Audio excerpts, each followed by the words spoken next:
શું તમે એવું માનો છો કે અમેરિકા પહોંચી ગયા એટલે હવે બસ નસીબ ખુલી ગયા અને ડોલરનો વરસાદ શરૂ થઈ જશે?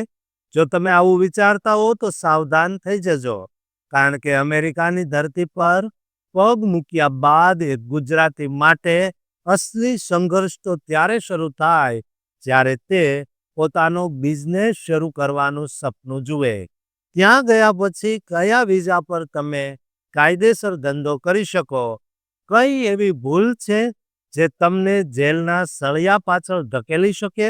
અને કેવી રીતે આપણા ગુજરાતીઓ ત્યાં ગયા પછી શૂન્યમાંથી સર્જન કરીને મોટા ઉદ્યોગપતિ બને છે, તેનું એક એવું રહસ્ય જે આજે હું તમારી સામે ખોલવા જઈ રહ્યો છું. એકવાર તમે અમેરિકામાં એન્ટ્રી કરી લો પછી દોસ્તો, જિંદગી અને બિઝનેસની એ સનસનીખેજ સફર જેના વિશે ભાગ્યે જ કોઈ વાત કરે છે, તે આજે આપણે જોઈશું.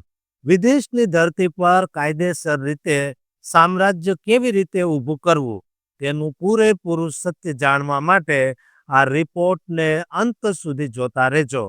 અમેરિકા પહોંચ્યા પછી જો તમે ત્યાં સ્થાયી થઈને બિઝનેસ શરૂ કરવા માંગો તો સૌથી પહેલો અને મહત્વનો સવાલ વિઝા સ્ટેટસનો આવે છે. ઘણા લોકો પ્રવાસી વિઝા પર અમેરિકા જાય છે, પરંતુ યાદ રાખજો કે આ વિઝા પર તમે ત્યાં રહીને સક્રિય રીતે બિઝનેસ ચલાવી શકતા નથી. જો તમારે ત્યાં રહીને જ ધંધો કરવો હોય તો તમારી પાસે ગ્રીન કાર્ડ અથવા યોગ્ય વર્ક વિઝા હોવા જરૂરી છે.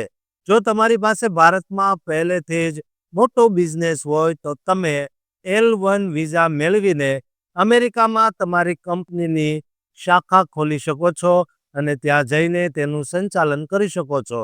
આ વિઝા પર તમે 7 વર્ષ સુધી ત્યાં રહી શકો છો અને આગળ જતા ગ્રીન કાર્ડ માટે પણ અરજી કરી શકો છો. બીજો રસ્તો ઇન્વેસ્ટર વિઝાનો છે, જેમાં તમારે આશરે $8 લાખ રોકાણ કરવું પડે છે અને તે દ્વારા તમને સીધું જ ગ્રીન કાર્ડ મળી શકે છે. એકવાર તમે કાયદેસરના સ્ટેટસ સાથે ત્યાં પહોંચી જાઓ પછી તમારે જે તે રાજ્યમાં તમારી કંપની રજીસ્ટર કરાવવી પડે. આપણા ગુજરાતીઓ મોટાભાગે મોટેલ, ગેસ સ્ટેશન કે રિટેલ સ્ટોર્સમાં રોકાણ કરવાનું પસંદ કરે છે. ત્યાં ગયા પછી તમારે સૌથી પહેલાં એક લોકલ બેંક એકાઉન્ટ ખોલાવવું પડે અને ટેક્સ માટે EIN નંબર લેવો પડે છે. અમેરિકામાં દરેક વ્યવસાય માટે સ્થાનિક લાયસન્સ અને પરમિટ લેવી ખૂબ જ જરૂરી છે. જો તમે ખાણીપીણીનો બિઝનેસ શરૂ કરો તો હેલ્થ ડિપાર્ટમેન્ટની પરવાનગી લેવી ફરજિયાત છે. ત્યાં ગયા પછી ગુજરાતી સમાજ અને બિઝનેસ નેટવર્કિંગનો મોટો ફાયદો મળે છે. ફેડરેશન ઓફ ગુજરાતી એસોસિએશન જેવી સંસ્થાઓ તમને કાયદાકીય માર્ગદર્શન અને લોકલ માર્કેટની સમજ આપવામાં મદદ કરે છે. વર્ષ 2026ના નવા નિયમો મુજબ હવે ઇમિગ્રેશન પ્રક્રિયા વધુ કડક થઈ છે અને ડિપાર્ટમેન્ટ ઓફ હોમલેન્ડ સિક્યુરિટી દરેક બિઝનેસ માલિકના દસ્તાવેજોની ઝીણવટભરી તપાસ કરે છે. એટલે જ ત્યાં ગયા પછી કાયદાકીય સલાહકારની મદદ લેવી હિતાવહ છે.